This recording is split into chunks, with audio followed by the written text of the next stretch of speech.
Olá, turmas! No vídeo de hoje, estou aqui para promover uma conversa tanto com o oitavo quanto com o nono ano, né? São as turmas que eu leciono e que temos em comum a ciência, né? A disciplina, essa palavra que é título da nossa disciplina e que é muito importante a gente compreender o que exatamente significa essa palavra e o que envolve essa palavra aqui no nosso contexto que a gente vive, né? Primeiro, eu gostaria de perguntar a vocês, e na sua concepção, o que é ciência? Né?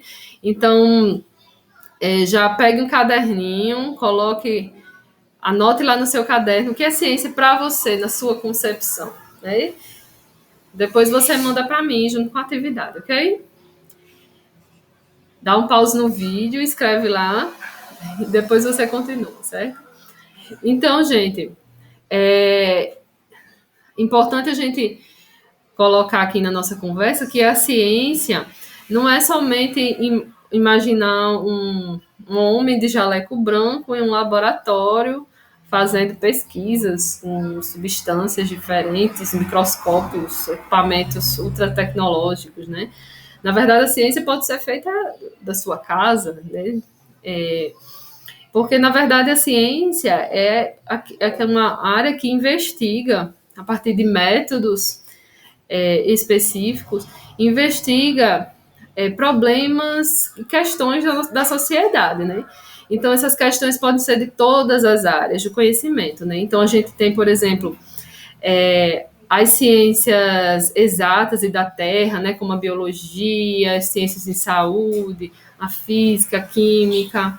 Temos ainda as ciências humanas, como história, geografia, enfim, são as diversas áreas do conhecimento pode e deve fazer ciência, e faz ciência, né? Então, cada um na sua área investigando quais são os problemas, quais são as questões da sociedade, né? E essa ciência, né, não é a mesma durante todo o seu tempo histórico, né? Então, não existe uma verdade científica que é aceita e provada para todo sempre, amém.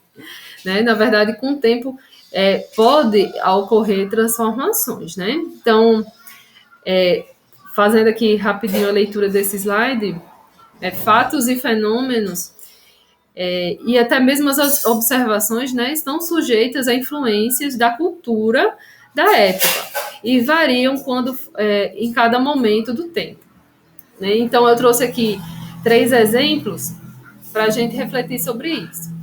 Então, por exemplo, um raio seguido de um trovão. Hoje a gente sabe que raios e trovões são fenômenos da nossa atmosféricas, né? Interações físico-químicas que ocorrem na atmosfera do nosso planeta.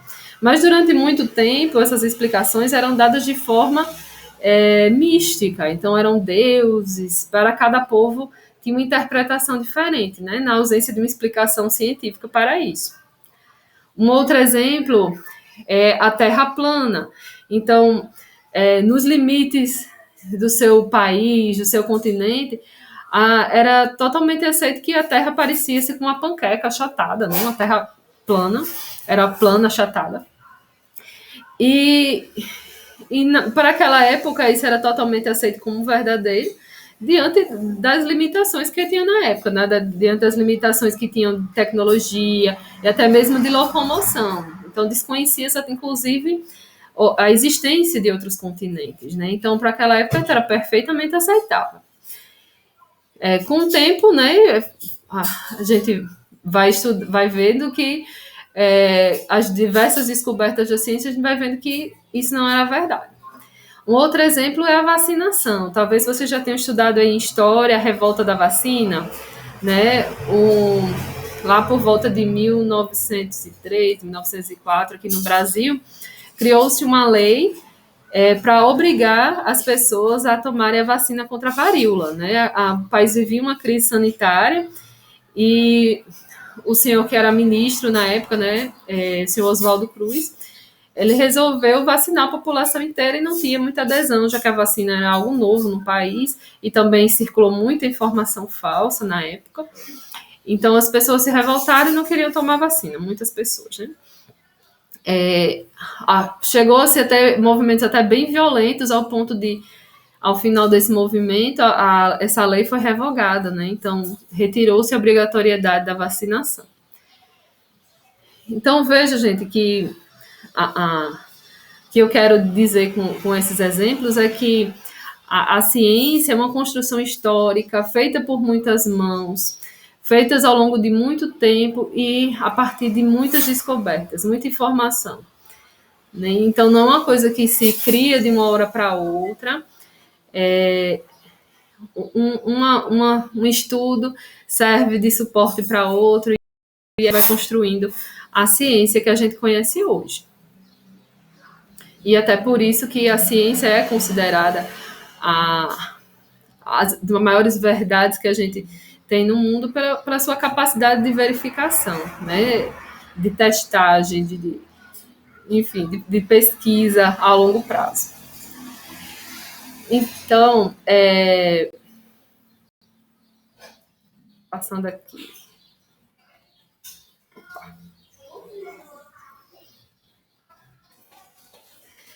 Então, no segundo bimestre, a gente vai estudar, com o 8º ano, o Sol, a Terra e a Lua, e no 9º ano, a evolução, que, se a gente for ver esses conceitos numa perspectiva histórica, a gente vai ver que, como tudo na ciência, né, houve muito estudo e muito tempo de pesquisa para chegar a esse conceito que a gente tem hoje, né? Por exemplo, o Sol, a Terra e a Lua, vou dar para vocês rapidamente um exemplo de um cientista chamado Galileu Galilei, que ele descobriu, com a invenção do telescópio, conseguiu verificar que a Terra não gira, que a Terra gira em torno do Sol. Então, essa constatação foi revolucionária para a época. Inclusive, Galileu foi acusado de heresia, né, que seria falar contra a igreja, né, contra as verdades tidas como verdadeiras pela Igreja Católica da época.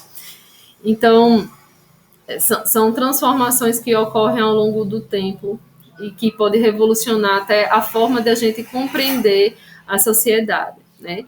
Outro exemplo é a teoria da evolução, que também que a gente vai estudar lá com o 9º ano, que até hoje é alvo de grandes discussões, inclusive religiosas, mas que tem passado por um processo de evolução, adaptação bastante longa, né? E aí, se a gente traz toda essa discussão para a nossa realidade de hoje, né, passa aí para vocês mais algumas perguntas. Qual é o papel da ciência na sua vida? Onde é que está presente a ciência na sua vida? Você consegue refletir rapidamente sobre isso? A ciência sempre é levada em conta? Você acha que na tomada de decisão do seu dia a dia, a ciência é sempre levada em conta, ou o senso comum, a fala popular, muitas vezes se sobressai, né? E você consegue verificar se essas informações são verdadeiras ou falsas? Né? E no momento em que vivemos, isso é fundamental da gente verificar se as informações que circulam ao nosso redor são verdadeiras ou falsas.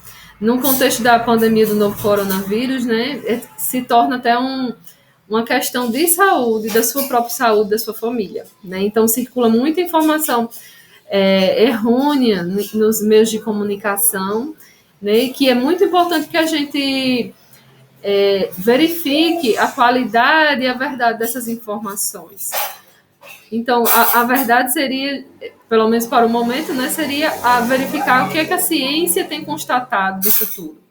O novo coronavírus, que surgiu agora entre final de 2019 e início de 2020, né, vai passar por um processo de evolução científica muito grande, tem passado, né? Então, se a gente comparar informações que a gente recebia no início da pandemia para informações que a gente recebe hoje, a gente já pode observar essa evolução, né? A gente pode observar o quanto de conhecimento se construiu de lá para cá. Nessa época do ano, em 2020, a gente não tinha nem sonhava ainda com a vacina, né? Então, graças ao estudo da ciência, a gente hoje já iniciou-se a vacinação da nossa população como um todo. Então, eu tenho aqui 3 perguntas de verdadeiro ou falso. Eu não vou discutir cada uma com vocês, porque senão o vídeo ia ficar gigante. Então, nossa atividade vai ser justamente verificar algumas dessas informações, certo? Eu vou enviar, junto com o vídeo, um link para que vocês possam responder algumas perguntinhas de verdadeiro ou falso. Fiquem atentos que assim que você responde, vai aparecer logo abaixo qual é a afirmação correta, ok? Então, você vai poder já verificar aquele conceito, okay? Certo, gente? Então, pessoal, é isso. Aguardo a atividade de vocês. E a partir da próxima semana, a gente inicia nossos estudos sobre os conceitos que a gente vai estudar no segundo bimestre, ok? Tanto do 8º quanto do 9º ano. Então, fiquem bem, cuidem-se e até a próxima aula.